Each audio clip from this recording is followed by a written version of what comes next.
Ladies and gentlemen, can I please have your attention? I've just been handed an urgent and horrifying news story, and I need all of you to stop what you're doing and listen.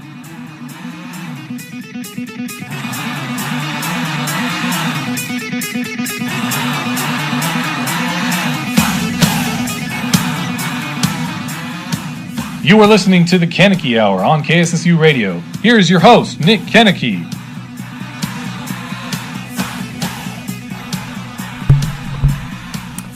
.510 on KSSU.com, the student-run radio station of Sacramento State. What's going on, everybody? Welcome to the Koeneke Hour here on a Tuesday, September 25th, 2018, 5:10 here in Sacramento, California. Thanks for tuning into the program. This is a passionate, heated, incomparable, and inconsistent discussion about everything going on in the sports world. I'm Nick Koeneke. Thanks for tuning in. Check me out on Twitter at the Koeneke Hour, Koeneke. Also check out my podcast on YouTube at the Keep Calm and Stay Offended podcast. What's going on, everybody? To my friends down south, to my family back east, and everybody up here in Northern California, specifically in the Sacramento area, thank you for tuning into the program. A shout out to my best bud, Matthew Mandel. He's traveling back up here from SoCal. Make sure to stay safe on the roads, Mandel, and get your butt up here.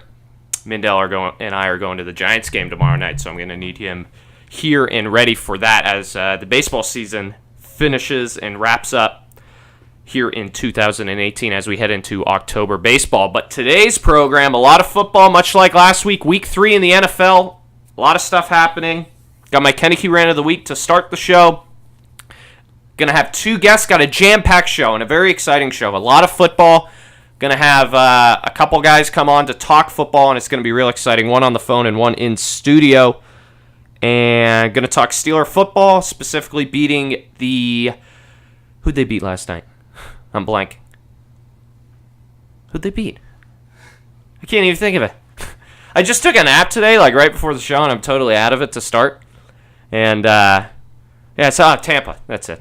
Steelers beat Tampa barely, 30-27 last night on Monday Night Football. So I'm going to get into that. Going to get into Le'Veon Bell. That seems like a topic of discussion every single week in the NFL. And on this show, I'm going to talk about what's happening with him, because reports have come out that they're beginning to put him out on the market, see if he gets traded, stuff like that.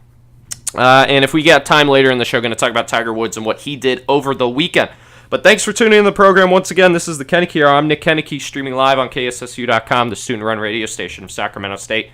Follow me on Twitter at the Koeneke Hour. Follow my podcast at the Keep Calm and Stay Offended podcast. Also, if you want to call into the show, 916-278-3666 to discuss what I'm discussing today here on the program.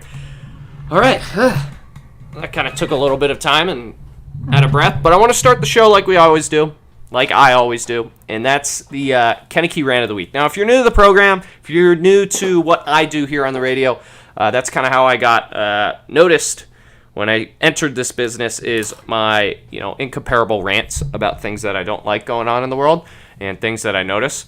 And I found one this morning as I was walking to school. Now, I don't know if you guys noticed this, but college students, right? They're walking around campus. Most of the time, you got a backpack on your shoulder, right? Or shoulders. And that's how you get places. Some people have purses. Some people have drawstring bags. Some people just have regular backpacks. Most people have some things. Some people are just carrying it off to the side, a couple books. But other than that, I don't know how else you would get your stuff to school. But I saw somebody else this morning use another form of backpacking. And that was rolling backpacks. People still use rolling backpacks? Especially as adults in college? I never understood it. I noticed this kid, I'm walking to class, he's strolling up with his rolling backpack. His lights are turning on his wheels, and they keep going up and down. I felt like I was back in elementary school. I thought kids in elementary school should use those, not college kids. If you use a rolly backpack, you have some serious issues at this age. Like, I totally get little kids using rolly backpacks. Is it rolly or rolling? I don't know. Rolling backpacks, right? If you're a kid, totally understand. That's like the cool thing. I had a rolling backpack as a kid. But now, as a 20-year-old, most people are 20, 21 in college, especially up here in Sacramento. They're a little older. This guy's running around with a little rolling backpack. I understand if you're like a businessman, you got a rolling backpack, you got to get places, maybe you travel a lot. But you come into school with a rolling backpack? Those are the kids I beat up on the playground when I was a kid, who had a rolling backpack. Like, as you got older, the more and more you're like, that kid's, yeah, you shouldn't have one. How is it still societally okay to use a rolling backpack in college? Oh, I just wanted to smack this guy in the face. Just give him a little right hook to his left cheek, whatever it is. Makes no sense. Rolling backpacks. When was the last time you saw somebody with a rolling backpack? I don't understand. This is 3 weeks in a row. I also have a volunteer in the studio because they're trying to join KSSU. So I'm kind of talking to somebody about it, and he's laughing a lot. So I think I just don't really get it.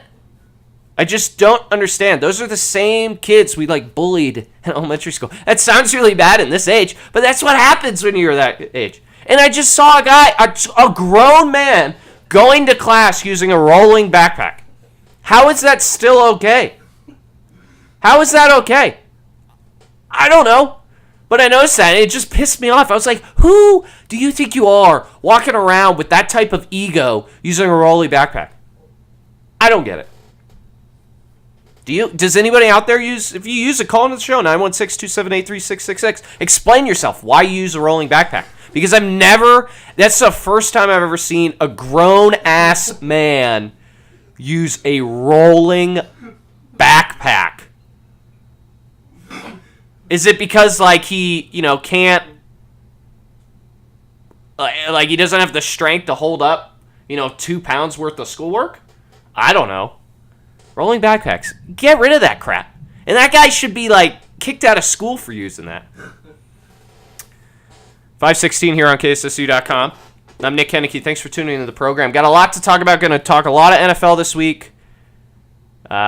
Today. After week 3 in the NFL is in the books. Coming up later in the show, got 2 guests talking NFL football, one on the phone, one in studio, and looking forward to that at 6:35 after our first break. And then later in the program, 6:10, Kevin Peardon is going to come onto the program, a good friend of mine, for now about a year. Going to talk a little Patriots football and stuff like that. But impressions, moving on to the NFL, week 3's in the book. Did you enjoy week 3? A lot of surprises, a lot of upsets, a lot of teams that were not supposed to win who ended up winning, right? Specifically the Bills, Buffalo Bills. Nobody circles the wagon like the Buffalo Bills. They take down the Minnesota Vikings on the road when the team was 0-2 and they lost by an average of 30 points. That's insane. Anybody catch that game? I watched a little bit of it. I had it on that split screen on the NFL Sunday Ticket. They allow you to watch multiple games at the same time. Bills taking down the Vikings on the road. Now are the Vikings in trouble? You got all these really good teams that are supposed to be Super Bowl contenders, at least teams that are supposed to be in the playoffs, and now everybody's worried about them. It's the Vikings, it's the Patriots, it's the Steelers still, right? It was the Chargers. It was the Packers. Teams like those who have lost early and have shown weakness. And now, I'm in a league. I'm in a pick'em league, and in the pick'em league, you just pick every single game. And it's so hard to pick teams right now because you have no idea what team's going to show up. So the Bills take down the Vikings on the road. That was really cool. Really enjoyed that. The Browns get their first victory on Thursday Night Football. I know that was almost 2 weeks ago right now, but that's insane, right? They haven't won in over 300 days or something like that. It's been a full calendar. Over a full calendar year. Baker Mayfield comes in as the backup, takes over Tyrod Taylor's place as he was injured, and he just storms back against the New York Jets. And what's funny is the Browns were favored in that game. One of the few times the Browns have been favored in the last 365 days. So the Browns get their first win. That defense, I watched that. I watched that full game. I didn't watch. Check that. I didn't watch that full game. I watched most of the fourth quarter. That defense can be really good, really good. They got a lot of young players that make a lot of great plays. So if they shore it up, Greg Williams is their defensive coordinator. If they can shore up some things, get some experience under their belt, they can be really, really good. So a lot going on. Bills take down the Vikings. Browns get their first win. And at the time, Browns had a better record than the Steelers, and everybody in Pittsburgh, right? Totally freaking out. What about the Patriots losing on Sunday Night Football on the road against Detroit, who was winless at the time, and Matt Patricia was the head coach? If you remember, Matt Patricia, defensive coordinator for the Patriots for many years beforehand, before he got that job in Detroit. So, we're going to talk about it later in the show. Are the Patriots in trouble? Another big franchise who's expected to win this year have all of a sudden lost 2 in a row. So, are the Patriots in trouble? They might be. Could they be? I don't know. Let me know. And we're going to talk about it later in the show. And what about the Chiefs, man? The Kansas City Chiefs, undefeated, scoring points here and there, doing whatever they want on offense. Defense isn't very good, but who cares? They score 45 points a game, right? If Andy Reid doesn't choke like he does in the playoffs, this Chiefs team can make it all the way to the Super Bowl. I said it right now, 3-0. Some people might think I'm crazy. Some people might think I'm, on point, because Patrick Mahomes, that's all he does is he throws. They got to find a running game. They got to find a defense. And if they do that, they're going to be dangerous. They're going to be really good down the stretch. But you know Andy Reid's history. He tends to choke away, great teams, and he tends to not live up to the moment as a coach, and then his team falls in the playoffs. So we'll see what happens. But a lot of stuff going on in Week 3. A lot of, impressions, surprises, and some good football over the weekend, I must say, excuse me. 5:21 here on KSSU.com. This is the Koeneke Hour. Thanks for tuning in. Moving on to a specific game that happened last night on Monday Night Football. Pittsburgh Steelers take down the Tampa Bay Buccaneers 30-27. I always mention this. This is a mainly Pittsburgh-type program during the season. I talk everything in the NFL, but I'm always going to have a segment on what happened in the Steeler game, right? So the Steelers go out to that big lead. They lose that lead in the fourth quarter. Everybody's freaking out in the beginning, saying this team's back, playing great defense. Offense is doing pretty well. But then here come the Buccaneers. Here comes Fitzmagic. Here comes Ryan Fitzpatrick in that Buccaneer offense. Next thing you know, it's a 3-point game. The Steelers hold on to beat the Buccaneers 30-27 on Monday Night Football down in Tampa. Now, like I always do, I have some takeaways from that game. I have some impressions, things that I noticed in the game, and I got 3 of them this week. So the Steelers obviously escaped with a victory. Everybody wants to say that. Everybody was worried. You know what's funny as a Steeler fan, before I get into the takeaways, as a Steeler fan, you can never have a relaxed weekend in football when you're watching the Steelers. You just can't. This team continues to cause stress and high blood pressure with every fan. I'm screaming at the TV, celebrating this team being up at halftime by the score 30-10. Next thing you know, it's a 3-point game in the fourth quarter. I'm about to jump out of the window. This team never makes it easy, and it never changes. Just one time, I'd like a normal game. It never happens with this team. 3 takeaways from last night's victory over Tampa. I'll outline them and then I'll go into them. Number 1, Monday Night Football specifically, and the media outside, the sports media outside of Pittsburgh, really needs to shut their mouth about Le'Veon Bell. And I'll explain that in a minute. Point number 2, no points in the second half for the offense. When the offense isn't going, that directly correlates to defense. And guess what? Defense isn't very good. They made some strides this week. I'll get into more of that in a little bit. And number 3, the corner position is a really big problem for this team. That's obvious, but I want to go into why. I want to dive into that a little bit. It's 5:24 here on KSSU.com. You're listening to the Koeneke Hour. I'm Nick Koeneke. Thanks for tuning in. Monday Night Football and the media outside of Pittsburgh really needs to shut their mouth about Le'Veon Bell. And here is why. Did you guys watch last night's game? It was constant how biased and how annoyed this Monday Night Football crew was with the Pittsburgh Steelers. Specifically, Booger McFarland. Got a weird name anyways. Okay, but he's won a Super Bowl. I respect him. But he also is a college football analyst. And all of a sudden, they put him on the ESPN. What's going on with the ESPN and these garbage, annoying announcers? You got Joe Tessitore. Jason Witten's fine. I mean, he's good. He's a color commentator. That's what he does. And he just describes it. I never really have any problems with color commentators. I don't. But Booger McFarland of ESPN went off on this huge rant about how the Steelers should have paid Le'Veon. Did anybody catch that during the broadcast?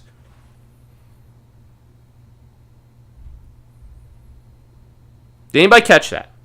Instead of talking about a thrilling game, this is a 2-possession, then gets down to a 1-possession ball game. Instead, this broadcast team totally does a 180 and discusses Le'Veon Bell.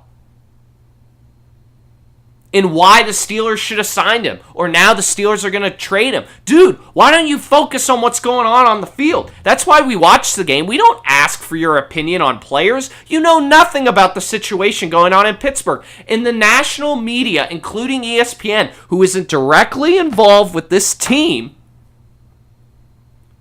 decides to make assumptions about what's going on. This broadcast team of Monday Night Football continues to get worse and worse week after week. Booger McFarland, for example, it's even weird to say his name, kept saying that Le'Veon Bell's the best player in the NFL. That's arguable, but he can be right. I'm not, criticizing him for that, saying he's a playmaker, he's not just a running back. But he immediately made this conclusion just based on what was going on the field, saying that, this team's losing because Le'Veon Bell's not on the field. Dude, this team has scored points after points, week after week. They have turnovers, stuff like that. James Conner has fit well. You clearly haven't done any of your research. You haven't. Before you dive into the Le'Veon Bell situation on why the Steelers should have signed him or why they shouldn't, you got to go back in history and you got to do your research. And clearly this broadcast team did none of that. They didn't talk about Le'Veon's suspensions before this, early in his career. Injury prone earlier in his career, showing up late for work last year. And his egotistical mindset of all about me, I want to get paid, I don't care how, I don't care who I play for, I just want to get paid. That's not a winning teammate. That's not a good teammate. Anybody will tell you that. So for Monday Night Football and the outside media to just make these assumptions that the Steelers are making a mistake not signing Le'Veon Bell is disrespectful, in my opinion. And it's quite frankly, I'm sick of it. They might be right in the end. Let's give them the benefit of the doubt. They might be right, but they also might be wrong. And right now, you can't just show up and say, hey, this guy is not here and that's why they're losing. Have you watched this team? Clearly you haven't. Have you researched history going on with this team and how they sign star players and how they get rid of egotistical players? And then you also have to look back at Le'Veon Bell's history. God, it pissed me off. Did anybody notice that on Monday Night Football? Am I the only one who did? It's quite annoying. Hey, Nolan Jolly, thanks for tuning in, buddy. Just got a tweet from him saying he's listening to the Koeneke Hour for the first time this semester. Thanks for the shout out, man. Welcome to the program. Moving on to the second takeaway before we get into a break. And we'll come back, talk with Oscar Rizadowgowitz. I don't know how to pronounce his name. We're going to talk about more and more about the Steelers after the break, but I want to finish up these couple of points of what I noticed last night. So Monday Night Football, this crew really needs to shut their mouth. Second of all, if you're a Steelers fan, if you've been following the Steelers this year, this offense's ability to control the ball, clock, and score through methodical drives directly affects the rest of this team, specifically defense and special teams. When this offense doesn't go, the team doesn't go.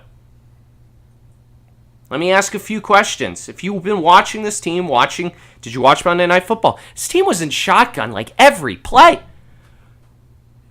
Steelers are successful on offenses and as a team when they're not that, because they're throwing the ball. That stops the clock when you don't complete a completed pass. Get under center. Run Connor. He's shown you that he can be an every down back who can have a positive impact on this team and on this offense. So why is this shotgun? Why is this team in shotgun so often? Get under center. Run it with Connor. Play Steeler football. Hard-nosed, running the football, good defense. Connor has shown some capability of playing well and consistent throughout a game. He has. So why not? Why not get under center? Why not do what you did that won you 2 Super Bowls and also got you to a third? Run the football. I know Big Ben's this, great quarterback. He could sling it everywhere, but come on. And there are a couple of stats I want to bring up and a couple correlations of why I think if this team doesn't control the ball, control the clock, stuff like that, why it directly affects this defense. Because everybody wants to blame the defense. Everybody wants to say the Steeler defense is the worst it's been in years, decades. This is not Steeler football. In the first half, Steelers had 7 offensive drives. 7 offensive drives. First touchdown, 3 plays, 75 yards for McDonald. Second drive, 9 plays, a field goal. Third drive, these are all scoring drives. 9 plays, touchdown. First half, it's 30-10. Second half. Remember, this game started at 30-10. Second half, it was 30-27. By the end of the game, it was 30-27. Second half offensive drives. In 3 drives, they won 11 plays, missed field goal. Second drive, 5 plays and a punt. Third drive, 6 plays, punt on, and a punt. So this team, when it controls the clock, when it controls the running game, controls everything, it directly helps the defense.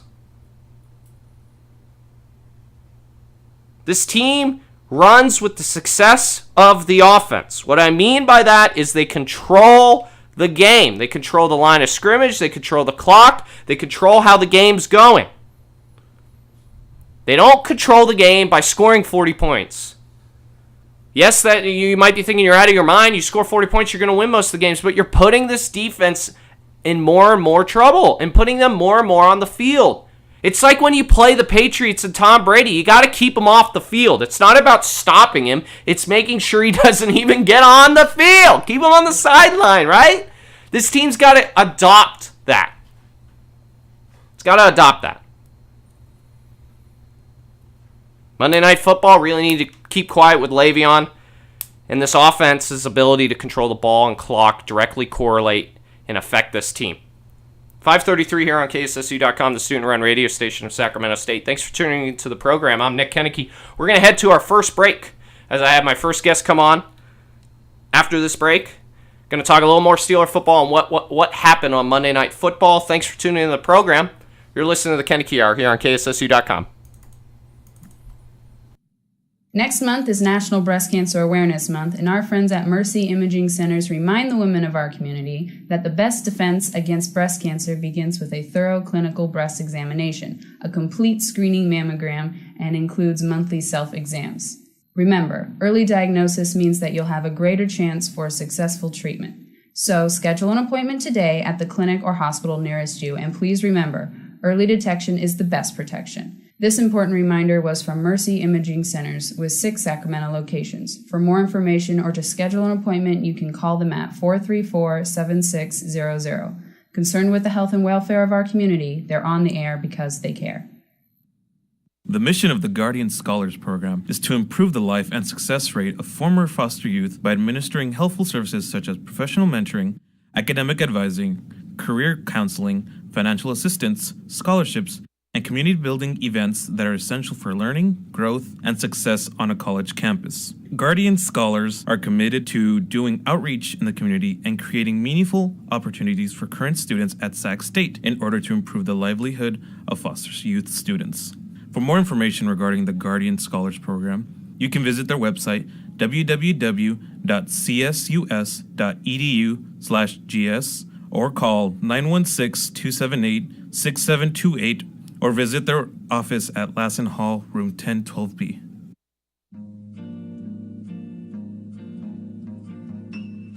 Hey, aren't you Brett from KSSU? Why, yes, I am, good sir. You can listen into your favorite radio show with me, Brett, from KSSU, Mondays at 3 p.m. to 4 p.m. for an hour of interviews with musicians and artists every week on KSSU.com. Okay.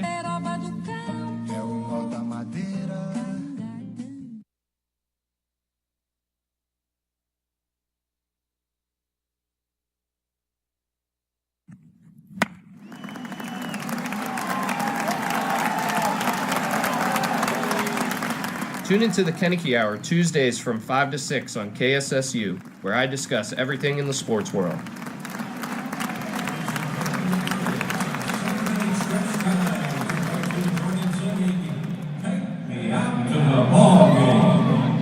Ladies and gentlemen, can I please have your attention? I've just been handed an urgent and horrifying news story, and I need all of you to stop what you're doing and listen.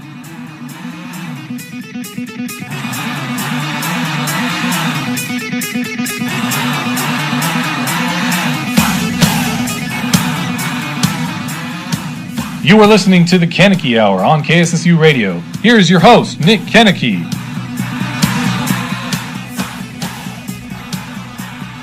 .536 here on KSSU.com, the student-run radio station of Sacramento State. Thanks for tuning into the program. This is the Koeneke Hour. Follow me on Twitter at the Koeneke Hour, Koeneke. Also follow my podcast at the Keep Calm and Stay Offended podcast. Just got done talking a little more Steeler football, and I wanted to make my last point before I bring in my guest, Oscar Rizadowskowitz. I don't know how to pronounce it. I'm gonna ask him how to say it. I've known him for now probably like 7 months, and I still haven't been able to pronounce his name. But we'll get to that. Like I mentioned, Monday Night Football and the outside media outside of Pittsburgh really needs to if they're gonna talk Le'Veon Bell, they really need to do their research. But I highly recommend them to shut up about it. It doesn't you can clearly tell they have no idea what's going on with the situation. If you watch Monday Night Football, you know exactly what I'm talking about. This team goes with how well this offense plays. Directly correlates with special teams and defense. If this team isn't controlling the ball, isn't controlling the clock, isn't keeping offenses off the field, that's how they're going to win games. Get out of the shotgun. Start running the ball. Control the clock a little more. And that directly, that's how it went last night. When they weren't turning the ball over, when they weren't punting, when they were controlling the clock, they were keeping their defense off the field in the first half. Guess what? 30-10. Game ended up being 30-27. Closer than it should have been. But my last point about the game, like penalties, the position of cornerback is really becoming a problem for this team. Artie Burns, Mike Hilton, Cody Sensabaugh, and Cameron Sutton, 4 corners who are supposed to man that position, need all the help they can get. So I want to kind of put a question out there. What's the answer? What's the answer? I have no idea. I couldn't tell you. But if it doesn't get fixed, this team is going to have to score 40 points every week. Or somehow control the clock, like I've been saying, for a full 60 minutes. Nickel formation, safety help, linebackers dropping back. I don't really know the answer. I'm not a coach. I'm just a guy who has an eye test. I see what happens. If it's not, you can see what's working and what isn't. These 4, and the problem with these 4 players in this position specifically, they're undisciplined. And they lack form tackling. They can't tackle. They get flagged for holding pass interference penalties. We saw Artie Burns try to cut a route. Next thing you know, he gets torched for a touchdown. Undercutting a comeback route. Like, that's undisciplined. When you're trying to not give up points late in the game, when you're just trying to choose some more clock, he gets burned for a touchdown. And, Mike Tomlin always, he was saying in his press conference last night, He was saying, we will play all these players until we get rhythm. Yeah, you better, because you got to find an answer here. Because teams are going to look at the left side of that defense because they're just continuing to get torched week after week, and it doesn't seem like they're getting better. And they don't really have an answer. Mike Hilton might be injured with that elbow, but who knows? Something's got to get fixed with this team, especially at the corner position. All right, moving on, I'm going to bring in a guest, Oscar Rizadowskowitz. You can follow him on Twitter at OscarRZOD. Also check out his website project, Left Bench, where he talks about everything going on in sports. And he joins me now on the Koeneke Hour. What's up, Oscar? Hey, Nick, how are you doing? Good, man. How you doing? Last name. Pronounce it for me again. Zadkevich. Okay, so Yeah, the R is... Okay, so the R is completely silent. The R is basically silent. Okay. Basically silent, yeah. Well, Oscar joins me now. He's going to talk a little more about what happened on Monday Night Football last night and the overall, assessment of the Steelers. Now, Oscar, you watched last night's game. You've been seeing this team for 3 weeks now. They're 1-1-1, a very weird record. What was your overall reaction of last night's game? What kind of takeaways did you get from it? Well, it was a weird game in the sense that it was a win that didn't necessarily feel like a big win. It didn't feel like it rectified the first 2 weeks of the season, in my opinion, because we saw a lot of the same problems that we have been seeing, that we saw against the Browns and we saw in week 2. And so I think it's weird to say, obviously a win is a win, and getting that first win might change the mentality and things like that and help settle the team down. But in reality, if you look at the game, outside of the first half where, the defense had a couple of good plays, a couple of interceptions that I wouldn't even really say they forced, I would say, they just made a good bad play. Throws, some bad play. Mm-hmm. Right. I think we saw a lot of the same problems, obviously in the first game, Ben wasn't sharp against the Browns, and conditions and everything might have something to do with that. And in the second game, though, the offense was rolling on all cylinders, but the defense throughout all 3 games has clearly been an issue, specifically in the secondary, just like you were just talking about. And I think losing Joe Hayden in the first 2 games might have affected that. But you're right, when it comes down to Artie Burns, it feels like he's kind of taken a step back talent-wise. And if you look at Cody Sensabaugh and Mike Hilton, they don't seem like reliable guys right now. And if that's going to be the case, it's going to be hard to win games. You're going to have to force the offense to go out there.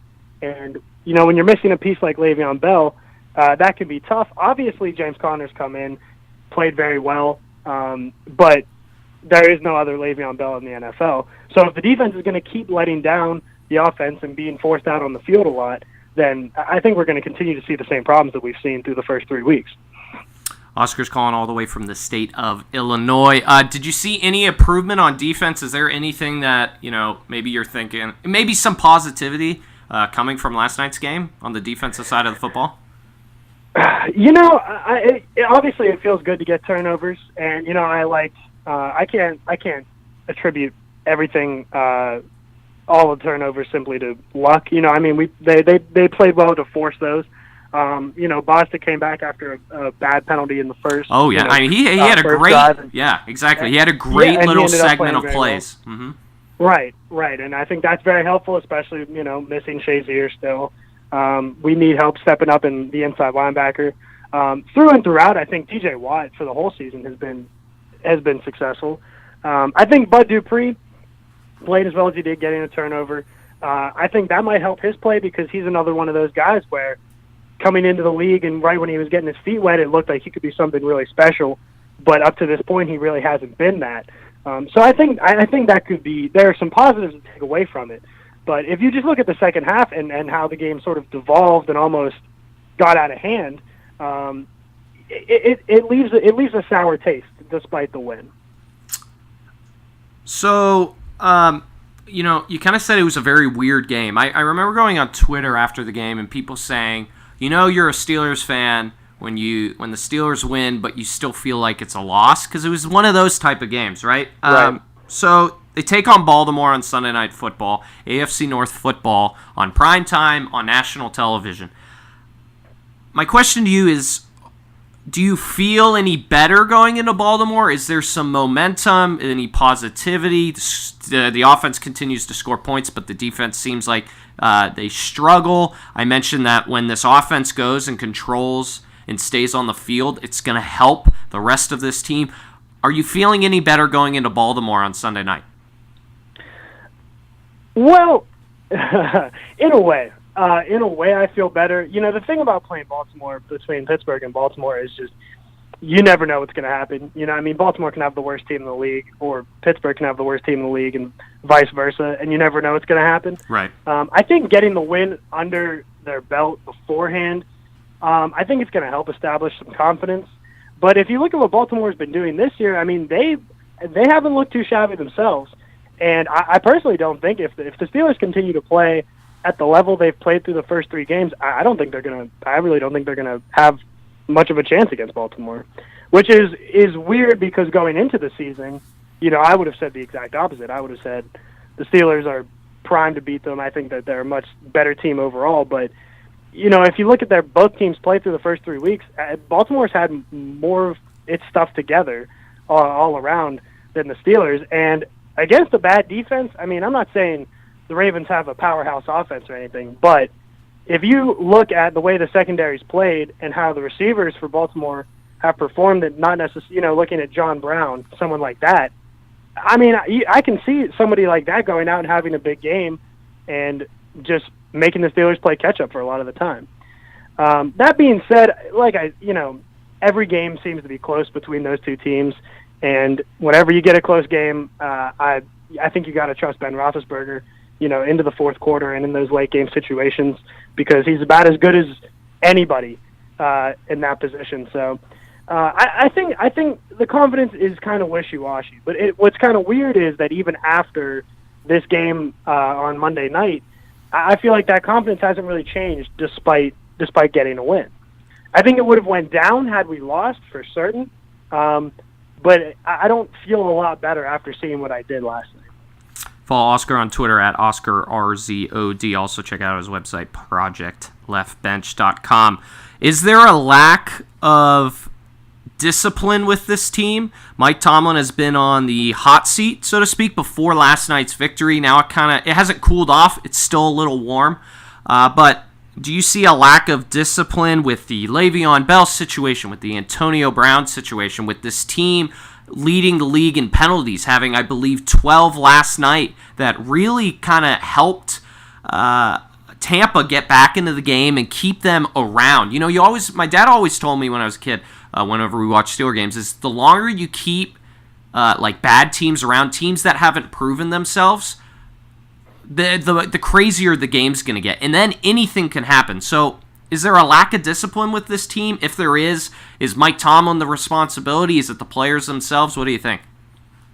That's an interesting point, because it feels like for a couple of years now, almost in the making, that there's been sort of a disconnect between what the fans see, what the media sees, and how the organization sees Mike Tomlin as a disciplinarian. He kind of had a reputation as a player's coach, and we've seen time and time again that when stars have been causing problems or, talking out of line or doing things that, not necessarily wouldn't necessarily be tolerated in under that quote unquote Steelers way, where you keep your head down and you play football.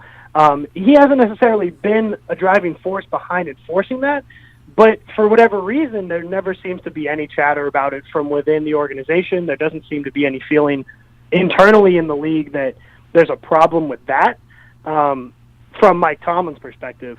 So I think the disconnect between it is weird, but I think it's clear that these players, obviously if you look at the Le'Veon Bell situation, that's just a complete mess all around. Mm-hmm. I'm not sure what Tomlin can necessarily do to remedy that.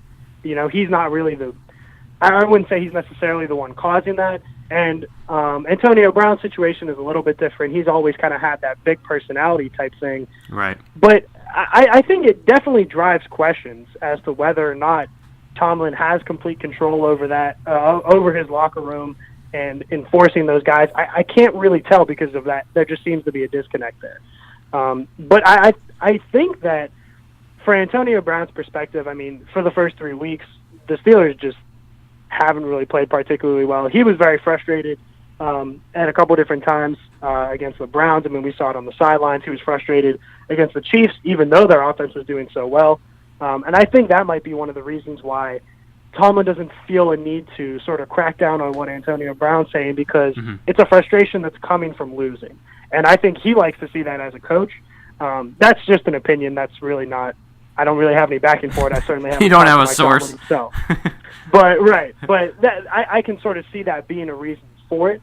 But like I said, I'm not really sure if it's that the media and the fans see it as Tomlin not being enough of a disciplinarian, or if it's that he does have control, but there's no need to sort of be getting in on these nitty-gritty kind of situations like with Antonio Brown.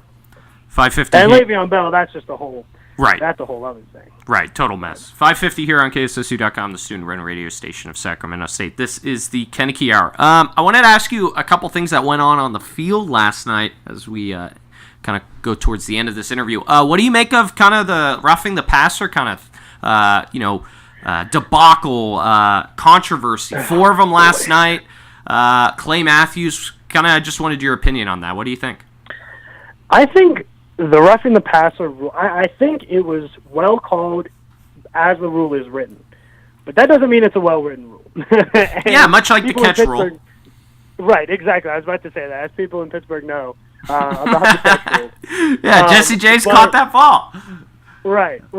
But it's just frustrating to see as players are making good plays. You know, I believe there were 4 roughing the passers in the first half, and one of them, Gerald McCoy, I believe they called it just because he took an extra step towards the quarterback to hit him, and that's one thing. But all of the other ones just seem to be routine plays, trying to force pressure, trying to make a tackle, make a play, and they weren't. I really didn't feel like the quarterback was in any harm more so than any other player on the field.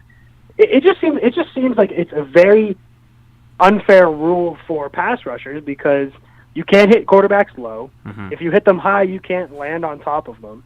So now anytime you try to make a form tackle, you're at risk for one of these penalties, even though you've been taught this your entire life, how to play football, how to make a tackle, how to make a play defensively. So I really don't understand the rule. I understand the rule, but I don't understand why it was implemented in this way. I think it was well called. I think they enforced it the way the NFL wants it to be enforced, but I certainly don't agree with the ruling itself. So you're in agreement with, Clay Matthews coming out saying, is the league getting soft? Oh, absolutely. I think I completely agree with that, especially after what happened to Clay Matthews. I mean, watching all 3 of those roughing the passes on his part, I mean, there can't be anything more frustrating than making a good play like that and absolutely busting through the line only to get called with a roughing the passer on a play where, let's be honest here, he didn't really rough the passer. Right. In terms of, in the most literal sense. He was just making a good play on the quarterback. So I'm in agreement with that being just out of line on his perspective. And soft, I don't know if that's necessarily the word I would use to describe it. I think it's confusing and it's frustrating for defensive players. And I understand that the league wants to protect quarterbacks, and I think that's why I'm a little bit hesitant to call it soft. But I think there's got to be a line that you draw, because if you can't make a form tackle on a guy, then he shouldn't be putting on pads and going out on the field. Yeah, it's kind of like a Angel Hernandez strike zone. It just keeps getting smaller and smaller, and you can't really like it's so hard to hit, and you're just going to end up walking more and more people. Hey, before you go, I kind of wanted to get your take on Le'Veon Bell. It seems like this guy just comes up in, I'm getting so sick and tired of talking about him, but he somehow creeps back into everybody's head and creeps back into the storylines. So this week, they came out reports saying the Steelers are trying to shop him, see what they can get for him. What do you think of that? Do you think that's a good idea? Do you think they hold him? Do you think there's a team out there that would take him? What do you think? Well, I certainly think there are teams that would take him, but I think it's going to be difficult to trade him because, from my understanding, if they retain his rights and let him walk, they're going to receive a compensatory pick, which would be a 3rd-round selection. So essentially, that's the upper limit on trading for him. And I'm sure there are teams that would be willing to offer more than that, but putting together a package like that for a running back that's not particularly young, I think teams would be hesitant overall. I think it would take a lot for the Steelers to move him too, because I think they understand the value of getting a pick like that, even if they're, not getting the player in return. And I think it's just a frustrating situation, because I think Le'Veon Bell is kind of trying to play the good guy here. He's trying to. He's playing the good guy. I think he's trying to make himself out. Okay, I think he. Is he just doing a bad job? Because I'm like on a thin floss line with that guy.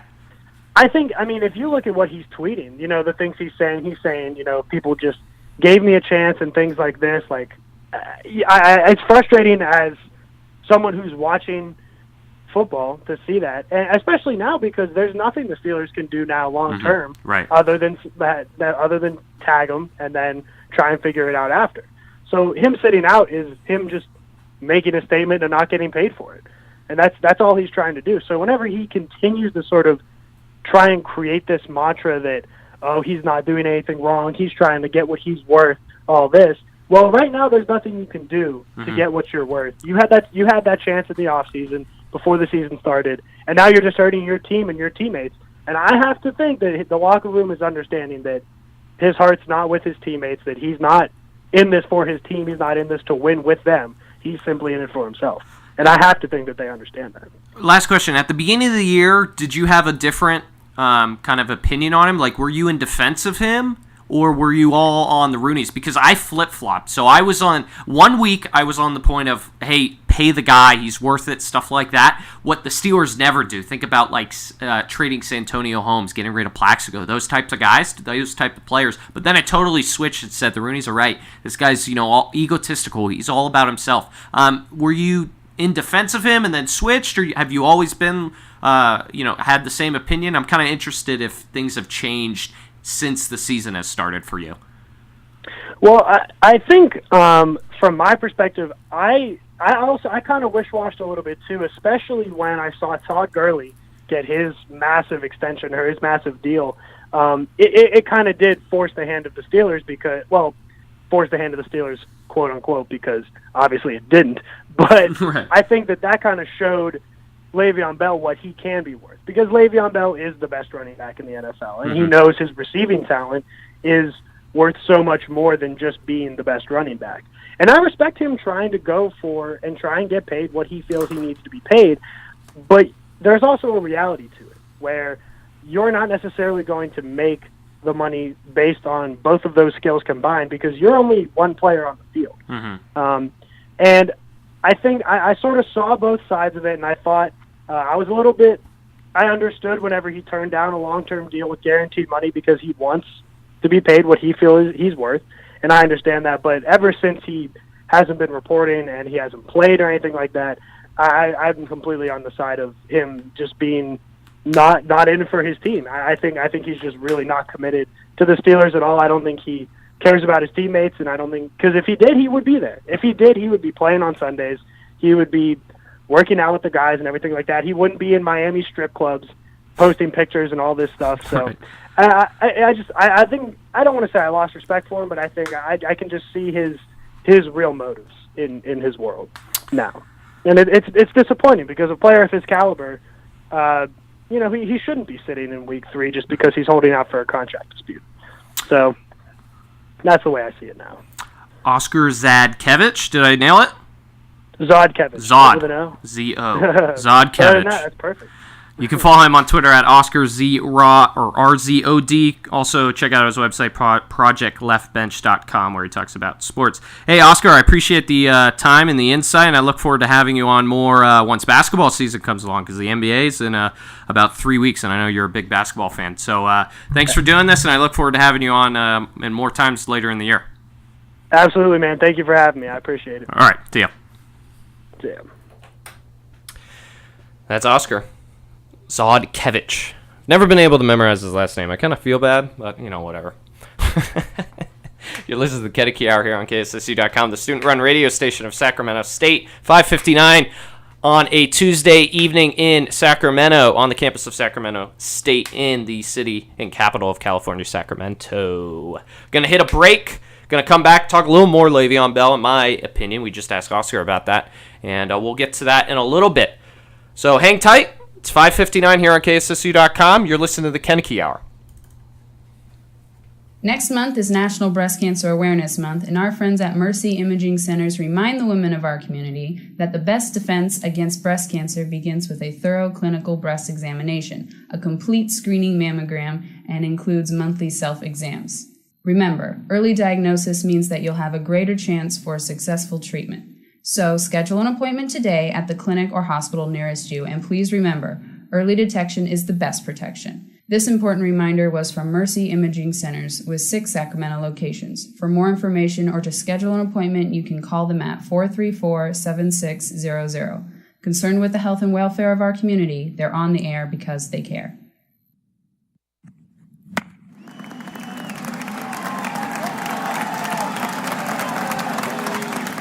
Tune into the Koeneke Hour Tuesdays from 5 to 6 on KSSU, where I discuss everything in the sports world.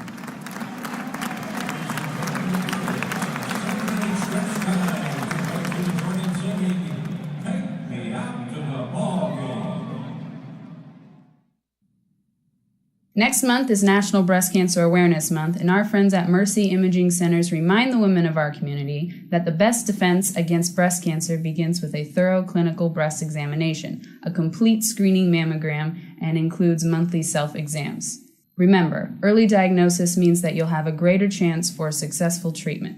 So schedule an appointment today at the clinic or hospital nearest you, and please remember, early detection is the best protection. This important reminder was from Mercy Imaging Centers with 6 Sacramento locations. For more information or to schedule an appointment, you can call them at 434-7600.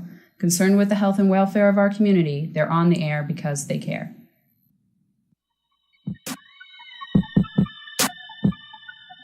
Fields, every Wednesday at 11 a.m. here on KSSU.com.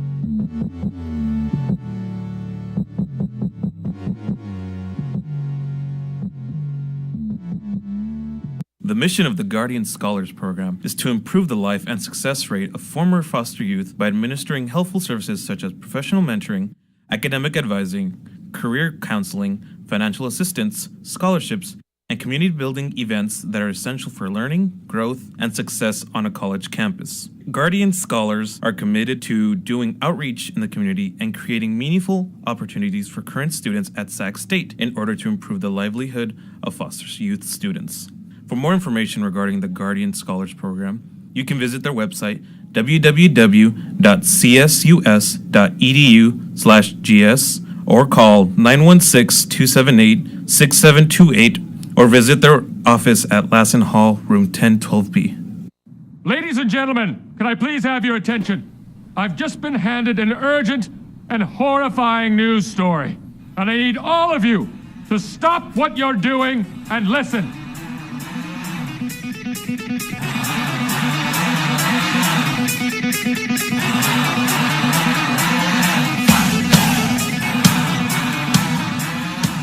You are listening to the Koeneke Hour on KSSU Radio. Here is your host, Nick Koeneke. 6:03 here on KSSU.com, the student-run radio station of Sacramento State. You are tuned in to the Koeneke Hour. I'm Nick Koeneke. Thanks for tuning into the program. Follow my podcast at the Keep Calm and Stay Offended podcast on YouTube, and also follow my Twitter at the Koeneke Hour, Koeneke.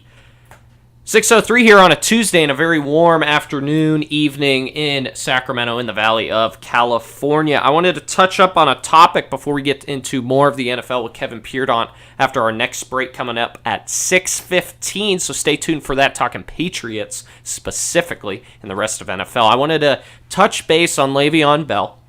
I talked with Oscar Zodkiewicz. I think I nailed it, Zodkiewicz, about the Le'Veon Bell situation.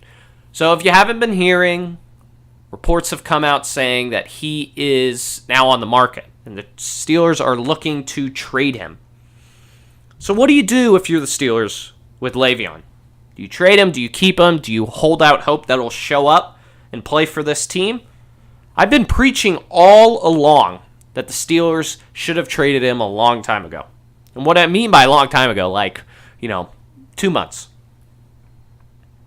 So the reports came out that the Steelers are actively listening to offers. Now that's big because they're actively listening. They're not just throwing it out there. Remember when before the All-Star break, Bryce Harper, reports came out that the Nationals were just checking out what they could get for him if somebody was interested. This is totally different. The Steelers are actually trying to get rid of this guy and trying to shop him. So what does that mean? What does it mean? When a player has been actively promoting and mentioning in a public setting, publicly, that he does not want to be in Pittsburgh, he hasn't said it, but based on the things his agent has said, you got to get rid of him. This guy has publicly said that he doesn't want to be in Pittsburgh. He has conducted himself in a manner of being passive-aggressive, right? By telling his agent to tell everybody what he's feeling. Instead of coming out to the public like a man, yes, I'm calling out his manhood, and telling the world his thoughts. Instead, he's sending this bozo agent saying, oh, yeah, he deserves the money, and he really wants to be on the field, but wait a minute, he's actually partying in Miami, and he's, going on jet skis, but he really wants to be on the field, and he's working out twice a week, and he's blah, blah, blah, and he's dedicated. Bull! That's bull crap. Everybody knows that. And I knew this was going to happen. I warned everybody. If you've been tuning into this program, if you follow my Twitter, I knew this was going to happen. So now what do? You got to expect high draft picks. So say, hypothetically, the Steelers trade him. You expect high draft picks, right? Reports have come out saying the Jets are interested. Maybe the Raiders are interested. Maybe, who was it? I think the Colts were interested. There are some teams out there that were interested. But if you're the Steelers, right, you obviously want compensation for the guy. That's the whole point of a trade.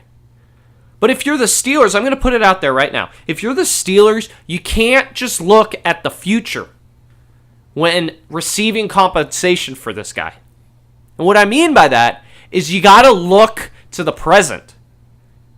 Yes, maybe get a high draft pick. That'd be great.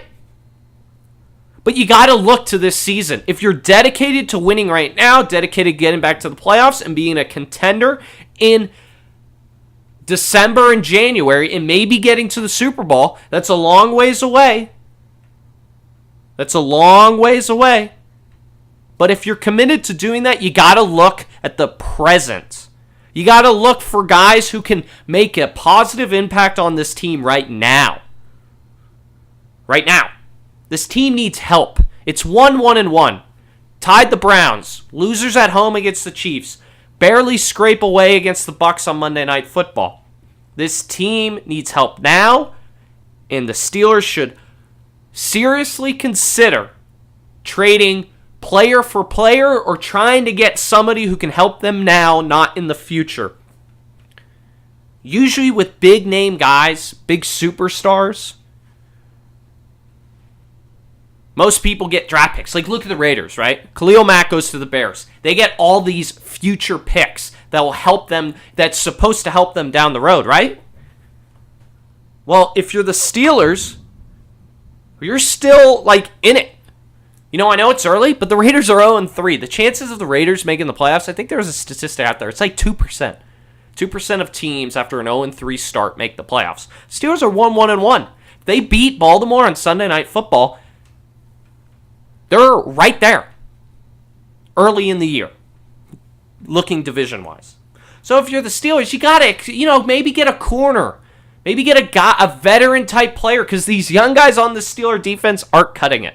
We talked about the problem with the cornerback position. Talked about the lack of a presence at linebacker. Yes, Bostic has played fine. But he's no Ryan Shazier, so maybe go out, try Try to trade for a guy who can, on defense, who can really make a big impact. Like I don't know. I'm not going to say Kuechly like that good, but like somebody who can make a positive impact right now. This team needs help now and not later. So I know it's a tough road. It's a long road to trade this guy because you got all these things with his, if he gets traded, he can obviously just say, I'm not going, because maybe they'll rent him and not use him for later. Who knows? Steelers will get that third round pick. They automatically get that? I don't know. But if you're the Steelers right now, you need to look at the present. Now. You shouldn't be looking to the future. Yes, a high draft pick would be great. Like in the top 15 or something like that, that'd be great. But if you're committed to winning now, which they should be, they need help now. They are in desperate need of help. 610 here on KSSU.com, the student-run radio station of Sacramento State. I'm Nick Koeneke. Thanks for tuning in to the program. This is the Koeneke Hour. We're going to hit another break. Kevin Peardart's going to join the program at about 6:15, so stay tuned for that for more football talk. After that, we're going to get into some Tiger talk and whatever else transpires here on the program. Thanks for tuning in here on a Tuesday, September 25th, as we head into October baseball. Hey, before I leave, I wanted to mention Nolan Jolly mentioned on my Twitter. What do I think of a 4-place tie in the NL? Here's my thought on that, real quick. It's not going to happen. No way. I think the Dodgers run away with it. You're a Dodgers fan, I believe. They're going to run away with it. The Rockies are going to fall back, but it's a great. Diamondbacks are pretty much out of it. But I think the Dodgers kind of, they'll probably finish, I think there's 5 games left. They'll probably go 3-2 and they'll win that division. I don't think anything crazy is going to happen in that division. But I'm real excited. I know I'm real excited for that wild card game, and especially in the NL because it's just so wide open in that league. A lot of craziness going on. And I'll talk about next week after the season ends, MLB baseball, my Pirates reaction, and what's going to happen in October. So thanks for tuning into the program, Nolan. We're going to hit a break at 6:11 here on KSSU.com. You're listening to the Koeneke Hour. Next month is National Breast Cancer Awareness Month, and our friends at Mercy Imaging Centers remind the women of our community that the best defense against breast cancer begins with a thorough clinical breast examination, a complete screening mammogram, and includes monthly self-exams. Remember, early diagnosis means that you'll have a greater chance for successful treatment. So schedule an appointment today at the clinic or hospital nearest you, and please remember, early detection is the best protection. This important reminder was from Mercy Imaging Centers with 6 Sacramento locations. For more information or to schedule an appointment, you can call them at 434-7600. Concerned with the health and welfare of our community, they're on the air because they care.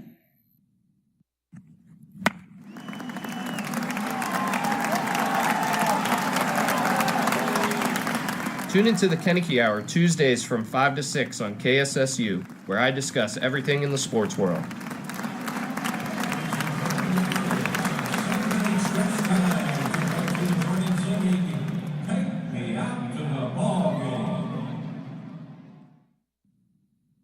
Next month is National Breast Cancer Awareness Month, and our friends at Mercy Imaging Centers remind the women of our community that the best defense against breast cancer begins with a thorough clinical breast examination, a complete screening mammogram, and includes monthly self-exams.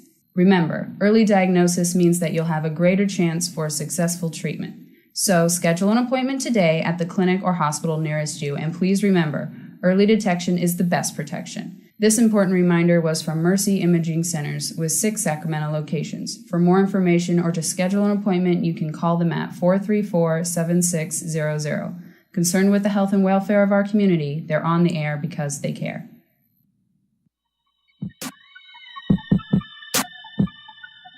Fields, every Wednesday at 11 a.m. here on KSSU.com.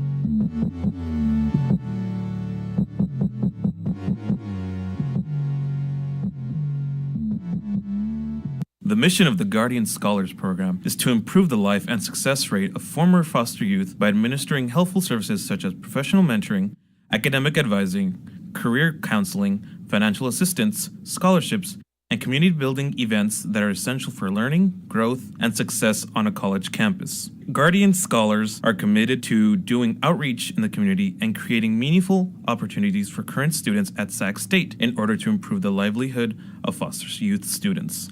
For more information regarding the Guardian Scholars Program, you can visit their website www.csus.edu/gs or call 916-278-6728 or visit their office at Lassen Hall, room 1012B.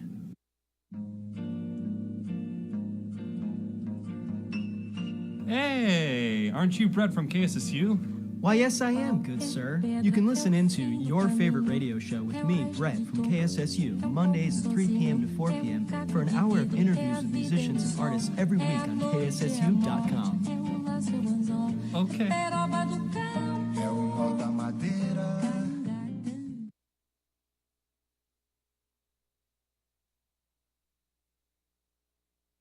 Ladies and gentlemen, can I please have your attention? I've just been handed an urgent and horrifying news story, and I need all of you to stop what you're doing and listen.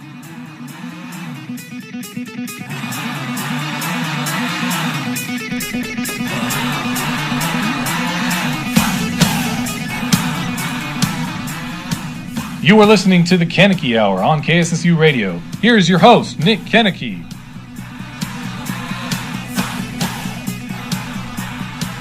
.616 here on KSSU.com, the student-run radio station of Sacramento State. Welcome to the program. If you're tuning in late, I'm Nick Koeneke. Follow my Twitter at the Koeneke Hour, Koeneke. Also follow my podcast at the Keep Calm and Stay Offended podcast. Just got done talking a lot of NFL, little Le'Veon Bell.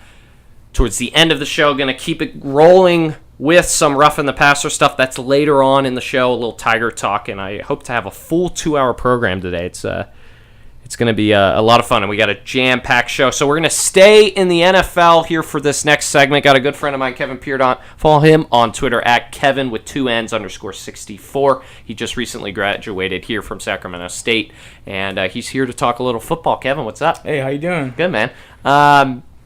Kevin's a Patriot fan, and I don't know why, we ever got along. Because, you're a Dodger fan, too. Yeah. And then you're a Boston Celtic fan. Yep. So it's the total opposite of what I like. But I appreciate talking sports with you, and you're here on. You were here last year. I was here. We talked a little football. Your dad's a Steeler fan. My dad's a that's Steelers probably fan. why we're connected and stuff like that. But we're here to talk a little more football. So week three just in the books for the NFL. What are your kind of assessments? What do you like? Are you enjoying the upsets? Is it kind of crazy? What do you kind of think of the NFL right now? I think that it's just too weird now. I think it's just been going down. What do you mean? It's just it's like a circus right now. It's kind of almost like college football, just with all the upsets and stuff. And I think it has to do with the commissioner and the way he wants to run things. I think that the offseason needs to change, really big way. What? Like the off-season games. There's way too many off-season games, and they're just not worth it. You mean preseason? Yeah, preseason. I'm sorry, because you've been having players getting hurt all the time. So you had guys like Isaiah Wynn from the Patriots, first-round pick. He was out. He's out. I think he hurt his Achilles. Nick Foles strained his shoulder, and then Jesse James from the Steelers hurt his back. Mm-hmm. So it's just too much. I think the owners and the commissioner want too much from the players, and that's transferring over to the regular season where they're getting tired. There are too many injuries in the NFL, and I just think Goodell needs to get fired. Yeah. Well, that explains it because you're a Patriot fan. No Patriot fan likes Goodell, so that totally explains it. I hate Goodell, but if you think about it, look at the NBA. Look at Adam Silver. He's a great commissioner compared to Goodell. I mean, for the players in the NBA, he did a rule change this past year. They can wear whatever shoe. Mm-hmm. In the NFL, you can't even celebrate a touchdown. It doesn't make sense to me. I think the NFL is 6 months out of the year. Mm-hmm. The NBA is relevant for 9 months out of the year, so that revenue is still going. Well, and also during the off season because you get all these different trades and exactly. stuff like that. Exactly. So, kind of interrupt you. So you're advocating. So you're not even talking about the regular season right now, but what your overall impressions of the NFL has to do with before. So you're advocating for shorter preseasons. Yes, either that or just have a preseason and just have 1 or 2 games. Well, here's an argument for you, because I'm the total opposite. I think 4 games is necessary. What? And listen, if you're gonna shorten it, it should be 3. Yeah. But here's why. You have these teams come out and these players, Todd Gurley, for example. Yeah. I know he's a great player and he's played really well, but he didn't play the whole preseason. Like, you got all these you got bad special teams to start the year because you don't have a full team yet. You don't know who's going to be on your 53-man roster. So these games are necessary to get your players ready. I just think the teams aren't going at it in a way of helping their team. Yeah. I think they're so passive and they're so protective of their players. So I don't think it's necessarily Goodell's problem or the NFL problem. I think it's a coaching problem. What do you think of that? A coaching problem. I can see where you're coming from. I guess they can come at games differently. I definitely wouldn't play my starters in any maybe one of the 4 games. Okay, the last one or the first one, just to get it out of the way. But yeah, I can see how you're talking about how it should be a learning experience for the rookies and stuff. But I just don't see why 4 games is necessary. Maybe 2 to 3 at most. So you're talking about before the season starts. So let's kind of stay there with some of the new rules that happen. We've been talking about the roughing the passer rule. If you watch Monday Night Football, if you watch the Packers specifically, big impact on these games. That rule was implemented in the offseason. You've been talking about the offseason. Now it's the regular season. Games are played, meaningful games, meaningful players are being impacted. These players are being fined, they're being flagged, directly affecting games.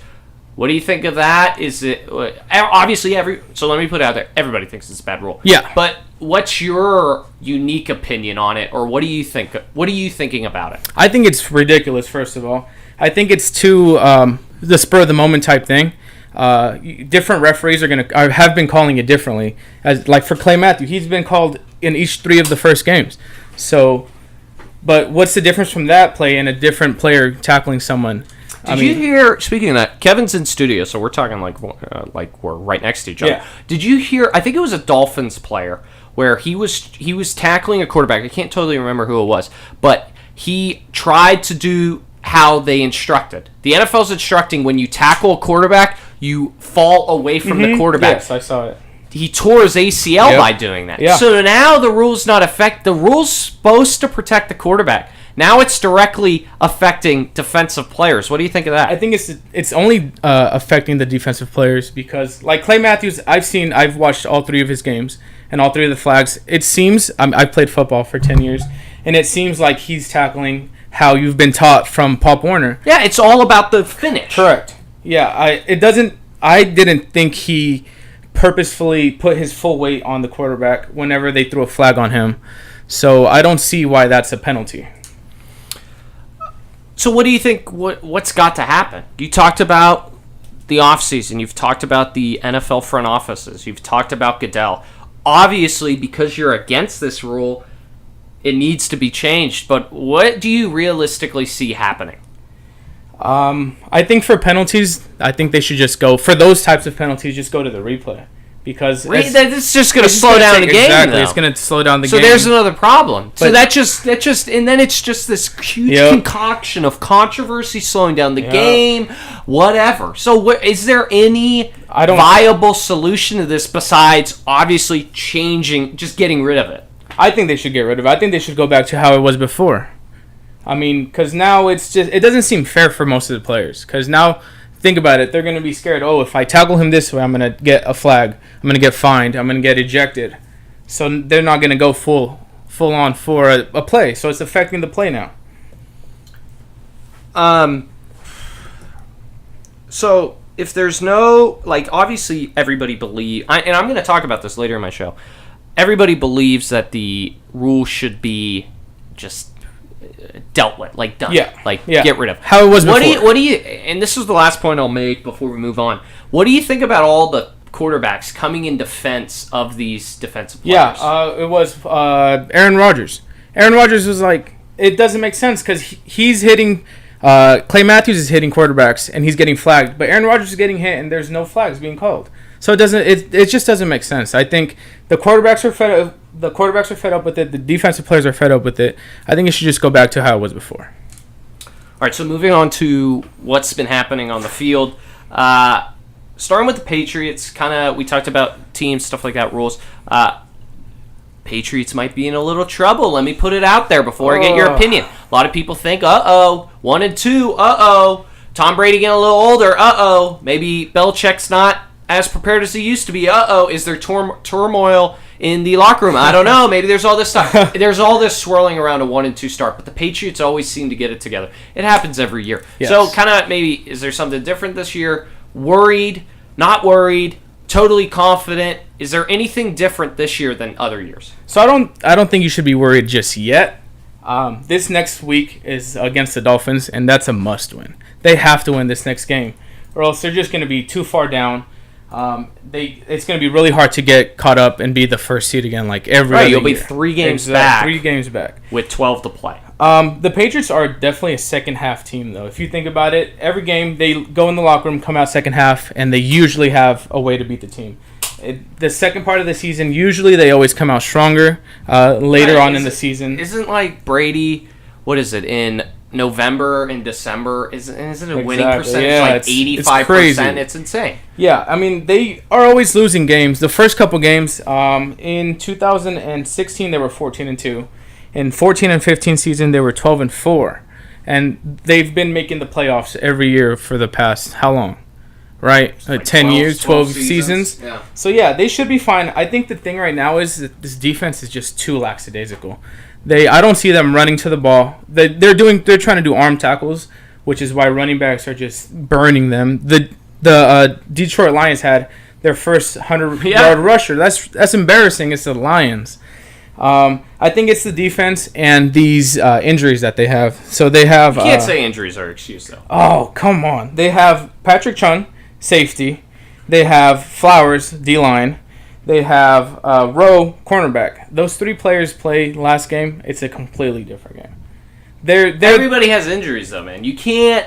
I'm a huge advocate in saying you can't make that excuse because everybody has that excuse. Don't you think? But I'm saying for like the defense, I feel like the defense would have played completely different if those 3 players they're like the leaders of the defense, and then you have Gordon, he's out. I thought he was going to play last week, but he was out. And then Edelman suspended. I feel like if those 2 receivers and those 3 defensive players, it's a different team. So that's why when they come back in a few weeks, it's going to be a completely different Patriots team. And I feel like it's just going to go back to normal. And they're going to do exactly what the Patriots do. Exactly. Right. So you mentioned Josh Gordon. Josh Gordon just got to New England like a week ago. So he was inactive for Sunday. That kind of makes sense just because he just got there. Maybe he would have played, 10 snaps? Who knows? Yeah. If he was going to play. So it makes sense that he's not there. So if there's that rule in the trade where if he doesn't play 10 games for the Patriots get a draft pick back. So it's a win-win. So win-win scenario for the Patriots. Do you think he's going to have a positive impact or little to none? First of all, I think that's great by the Patriots office to do something like that. But yeah, I believe Josh Gordon can be a big impact on the Patriots if he puts the team in front of himself. Because he seems like a selfish player, almost, because of all of the suspensions that he's had. He has trouble with smoking weed, and he was driven under the influence before. So if he can get past all that, I personally think that he can be like a Randy Moss. No, for the Patriots. Really? Yes, I believe he'll have that type of impact. Okay. Yeah, he's a big-time player, but there's all those... Well, not big-time player. Let me correct myself. A big-time potential player. Like in 2013, he was the first player to have back-to-back 200-yard games, and that was against the Jags and against the Steelers. So he definitely has potential to be great. He just has to learn how to play for the team. And I think your point about that, it was genius by the Patriot front office for signing him because it's such a win-win. And that's such a Patriot thing. You always see that. And it's weird because you never see any other team or organization do those kind of things where you're like, oh, they're geniuses. Because say he works out, helps this team wins, great. If he doesn't, they cut him at the end of the year, right? And they get a pay. And then they get the compensation back. That's like me giving you $20. And then, you just giving it back a year later, you know? I think it's great. Yeah, and it's genius by Belichick and them. So, no... Not yet. If we'll see how this week goes. If they can beat... what was I trying to say? No urgency. No worries yet. No worries. Yeah. If they can beat the Dolphins this week, it's going to go right back to normal. And they're getting... If Gordon plays this week, I mean, because how did the Lions beat the Patriots by what? Double teaming Gronk. And then no other player could catch a ball to save their life. So if they do that with Gordon and then Edelman coming back in 2 weeks, it's going to be a completely different offense. Kevin Peardon, you can follow him on Twitter at Kevin2ends_64 here to talk a little NFL. You mentioned Gronk. What do you think about his, real quick, what do you think about his, that story that came out that he was potentially going to be traded, but he didn't want to? What do you think of that? I think it's great. I think it shows that he wants to actually help the team.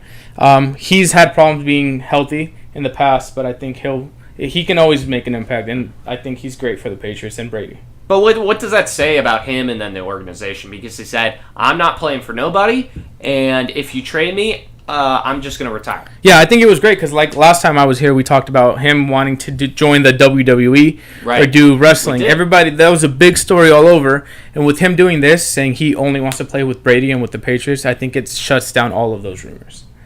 So it gets rid of all that... the distractions. Outside distractions from the team. Yeah, unlike the Steelers, who have a lot of outside distractions right now. What do you make of, I'm a Steelers fan, I asked you about your team. Time to, point it on. Yeah. What do you make of the Steelers? They win last night against Tampa. You got this Le'Veon Bell situation that's not going away. You got Antonio Brown. That seems to kind of being pushed down. It's not not necessarily a huge story anymore than it was last week because they won, because he played well. What do you make of the Steelers? I think they should just, like we just said, get rid of the distractions. I mean, if he doesn't want to play, Le'Veon Bell, just get rid of him. I think they're starting to listen to trade offers for him. For Le'Veon, correct. I think they should just get rid of him. I mean, the backup running back is James Conner. He's doing pretty well. His first game, he was great. I didn't watch last game, but I mean, he's doing pretty well. I think they should just stick with him, build around him, and just see what they can get for Le'Veon.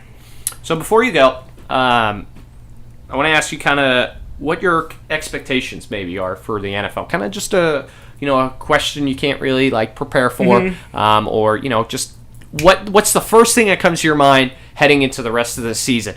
There's big storylines in the NFL. Chiefs really good. Patrick Mahomes really good. Yeah. Patriots little iffy right now. You got the Steelers a little iffy. You got teams like the Colts who play really well but can't seem to win. You got the Browns who won their first game. You got the Dolphins who are in the division lead. You got the Jaguars who everybody thought could be a great team. They lost last week. Ties. Yeah, it ties exactly. You got the Packers, Aaron Rodgers. There's so much to talk about in the NFL, and you see why I dedicate so much time every week talking about different stories. I obviously got the Steelers, but I got every show I start with what happened that week because there's so much going on. Going into future weeks, is there anything that you kind of maybe look out for this going into the rest of the season? Is there anything like that? I just hope that the NFL can get it together. I mean, because like we've been saying, there's a lot of outside distractions. I just want to get back to where it's just games. I just want teams to worry about games, the Patriots especially, because I feel like they're all over the place right now. But I just want to focus on games.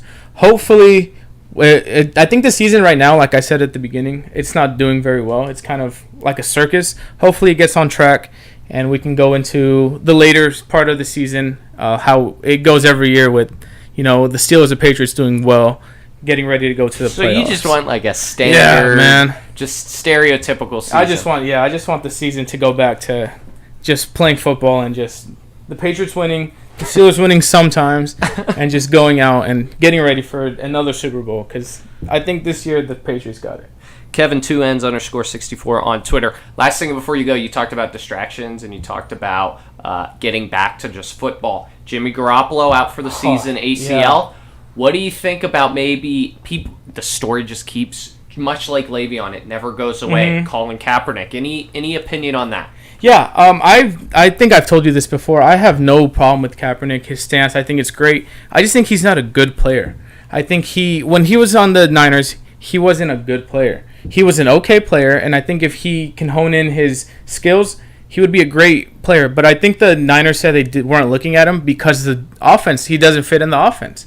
So if he can find an offense where he can adapt, I think he would definitely be like a Garoppolo type, or maybe even a Mike Vick type in the future. So here's the problem with that kind of, not a problem, but just something I caught. You mentioned that he's not a great player in your mind. Your eye test, we're not coaches. We don't look at film. Just what you see, you're like, he's fine.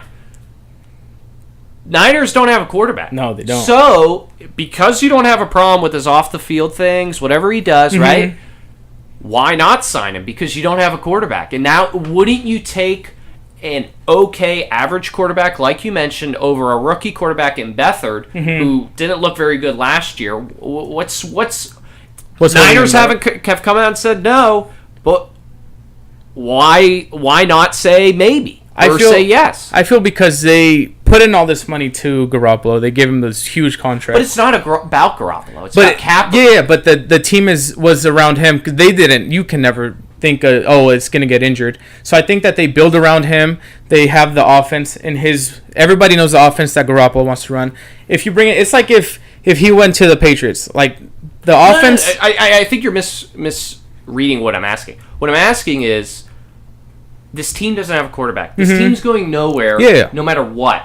Why not sign this guy and win some games? Because he's an average quarterback. Yeah. I just think he's, like I said, the offense doesn't know his plays. He's a different type of player. You got nothing to lose, though. It's just gonna have to be going back to square one with all the other players. Like you're gonna, because he's a running quarterback. Garoppolo has a great arm. He runs some, but he has a great arm. I didn't see Kaepernick being able to throw the ball as well. But it's not about winning. And the reason I keep diving into this, because it's such an interesting story, and it's a story that just never goes away. Yeah. Garoppolo's okay. Let me outline it for you, and then maybe you can dive into what I mean. Garoppolo's done. You're not going to see Garoppolo till week 1 next year. Yeah. Kaepernick's on the street. The Niners have a backup quarterback. You said you don't want to blow it up because that's not the system. That's not whatever. It doesn't matter. The Niners aren't going anywhere no matter who they sign. They're not going to make the playoffs, in my opinion, because they just don't have a deep... Even with Garoppolo, they still lose. So my point is, it's just for a season. Maybe you sell more tickets. Maybe you put more fans in the seats. Maybe you get more publicity for the team. So my question is, I'm his off the field issues are for another time, but just mainly on the field, why not? Do you think he's blackballed, like everybody's saying? Because I think that's another story. I'm just saying, like, I'm very straight with this question. Just why not, right? Yeah, like I said, I wouldn't do it. I just don't think he's meant for that offense. But it doesn't matter, right? Because it's just for a season. But then what's going to happen? You go back on the offseason, start over. And sell him? Would you try to sell him? Well, then you just cut him or whatever, or trade him, or do whatever. Yeah, you sell him to another team, or sell him to... Because they set the precedent of signing him. Maybe, now we're sold on Kaepernick that he can just be a player. So I'm just... say what happens if, like, the Dolphins, for example. Yeah. Ryan Tannehill goes down.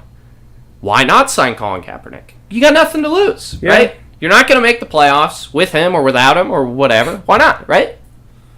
Yeah, I can see what you mean. I understand.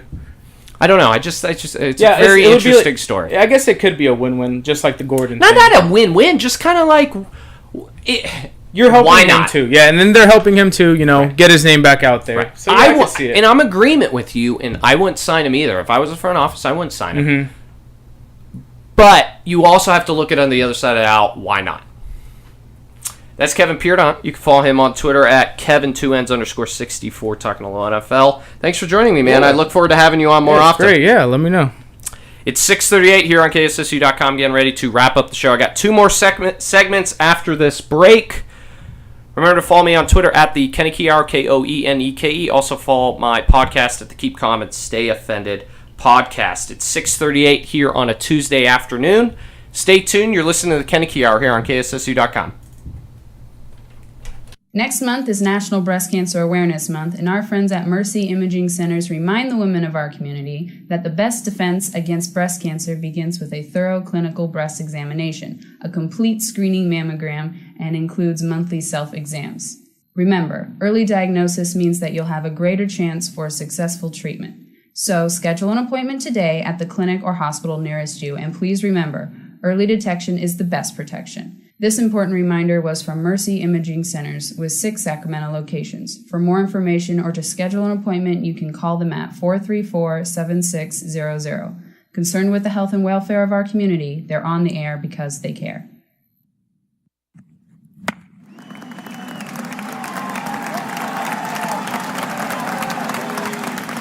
Tune into the Koeneke Hour Tuesdays from 5 to 6 on KSSU, where I discuss everything in the sports world.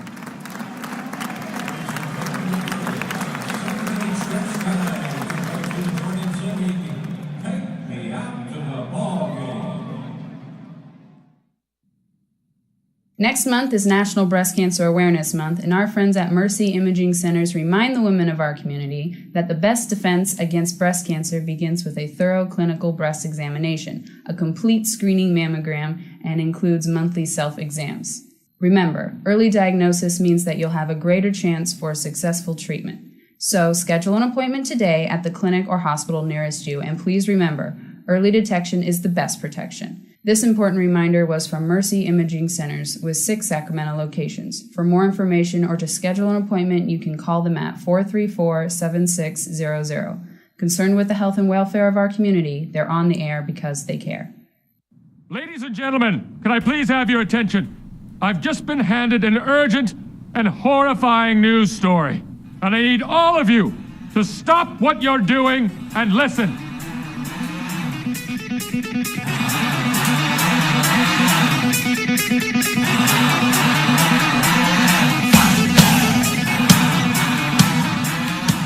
You are listening to the Koeneke Hour on KSSU Radio. Here is your host, Nick Koeneke.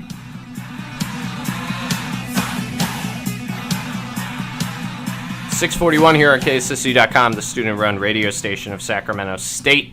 I'm Nick Koeneke. Thanks for tuning into the program. Heading into the final minutes of today's show here on September 25th, 2018. Just got done talking a little NFL with Kevin Peardon, talking Patriots, talking about off-the-field issues, flags, Kaepernick, stuff like that. And that was a real good conversation with Kevin. I appreciate his time here on the show, and I look forward to having him on in the future.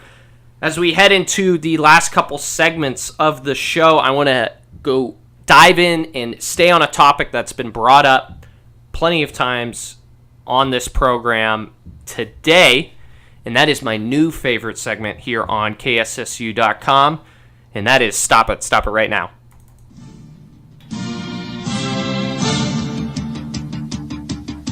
Welcome to Stop It Right Now. No.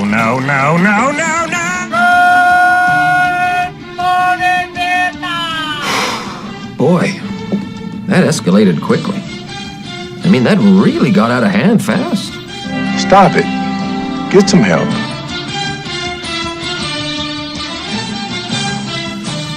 I am so pumped for Stop It Right Now this week. God, I love this program. And I thank my roommate Andrew for thinking of it, because this is just another way for me to exuberate my temper, if that's even a word, or correct grammar. But welcome to Stop It Right Now. I want to talk about the new roughing the passer penalties. Not new, because it's been in the league this year, but it's becoming more and more evidence of how bad this rule is. Roughing the passer penalties has got to stop. Stop it right now. The rule is written horribly, first of all. In the NFL, much like the catch rule, just need to revisit it and adjust it. They've got to fix this rule because it's completely affecting outcomes of games. Some of those roughing the passer penalties in last night's Monday Night Football game were horrendous. This league is becoming touch football, people. People watch football to see contact and violence. You don't get that in any other sport, and that's why the NFL and football is one of the most watched sports. And for those who are trying to defend this rule, NFL executives, NFL referees, those bootleg former referees in the booth who explain every ruling on the field. Stop it. Stop it right now trying to defend it, because there's times in your life where you just got to admit you made a mistake and you're trying to fix it. This is the time the NFL has a great opportunity to admit it made a mistake, and they're going to fix something right away, instead of waiting till the offseason and waiting till it affects more games and even more important games going into November and December. Stop it. Stop it. Stop it right now proclaiming that this rule is making the game safer. It's clearly not. It's making this game a joke. I mentioned that one player, I believe he's on the Dolphins, he tried to get away from, he tackled the quarterback, tried to pull away. Guess what? He tears his ACL. It's not making the game safer. It's making it soft. And it's making the game look like a joke. When you see a quarterback sacked, it's like when you play touch football with your friends out on the field. You don't want to break their head open, so you lightly let them down. Roger Goodell, if you want to continue to run your league into the ground, keep this rule. Don't change anything. Don't adjust it. If you want to make this league better, make this league less controversial, stop it. Stop it right now with this rule. You got to get rid of it. Clay Matthews, 4 penalties in Monday Night Football. This game is becoming soft and soft and soft. And it's just not fun. It's slowing down the game. You're putting a defense at a disadvantage in a league that you're scoring like 60 points total a game. That's not fun. I don't think that's fun. I want to see hard-nosed, tough football where you run the football and you play defense. Yes, scoring points is a lot of fun. Scoring plays is really cool. But if you're just going up and down the field, having a marathon, doing sprints, having a track season on a football field, that's not fun. So stop it. Stop it right now with this rule. It is bad. Admit you made a mistake and move on. Because this rule has now become a joke and made this league look like a joke. You never see this kind of controversy in any other sport. In baseball, sometimes. But in basketball, you don't see it. You have bad refereeing, like in every sport. But you don't see these dumb rules continue to negatively impact games. So please, stop it. Stop it right now with this rule. It's and if you don't do something now, you're going to regret it in the end. The league's going to regret it. Players are going to regret it. Teams are going to regret it. And it's going to cause controversy, and it's going to help and contribute to a team losing in an important game because of this dumb rule. 647 here on KSSU.com, the student-run radio station of Sacramento State. I'm Nick Koeneke. Follow my Twitter at the Koeneke Hour, Koeneke. Also follow my podcast on YouTube at the Keep Calm and Stay Offended podcast. Before I head out this evening, I just wanted to touch base on what happened over the weekend. Did anybody see Tiger Woods won the Tour Championship? He wins a tournament for the first time in like 8 years. And the point I want to make with this, in this story, that Tiger Woods is back in the win column. He's back in the winner's circle. He's on the podium. Whether you like him or not, whether his past directly affected what happened on the course, whether it was karma, whatever it is, you don't like him personally, you don't like him career-wise, you root for other people, whatever. Whether you like him or not, you gotta give credit when it's due. And Tiger is due credit for his comeback into the winner's circle. This guy hasn't won a tournament in like 6 years. Can you believe that? It's been forever. 6 years. It's like 8 years. Whatever it is. You got to give this guy credit. And I don't think people are. When he won, everybody's like, oh my God, he won. It's unbelievable. Comeback. But there's also these other people on the other, oh, the guy's a jerk. And, you know, his off the course stuff, his personal life. No offense to all you people. But that's none of your business what he does. I'm not condoning those kind of actions, but it's none of your business what he does off the course. The guy had back surgery 4 times. After all he went through off the course, you got to give him credit. He deserves some credit for winning a tournament. And guess what? For all you haters out there, I'm not a Tiger lover. I'm not a Tiger hater. What I do love is when Tiger's in contention on the weekends. And he makes golf better. He does. And he brings out a bigger audience. More people tune in. People were changing their channel from NFL Sunday to go watch the Tour Championship because Tiger was winning. He brings ratings. He brings people to courses. He brings people to tournaments. And he makes the sport more interesting. So you got to give Tiger Woods some credit for winning over the weekend. 6:50 here on KSSU.com, the student-run radio station of Sacramento State. I'm sure you already know that because I mention it like every 10 minutes.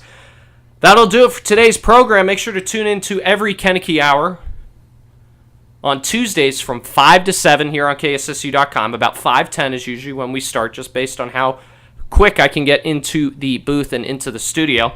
Thanks for tuning into the program today. I look forward to talking to everybody next week. It's going to be a little different show because I know there's a wild card game on that night, so I don't know what's going to go on with the show, how long I'll do it, what we'll talk about, but a lot of things going on next Tuesday. Obviously going to talk about everything going on in Week 4 of the NFL, and I look forward to that. So once again, to my friends down south, family and friends back east, and family and friends up here in the Sacramento area in Northern California, I thank you for tuning into the program. I'm Nick Koeneke. Make sure to tune into every Koeneke Hour every Tuesdays 5 to 7. And I will see you guys next week.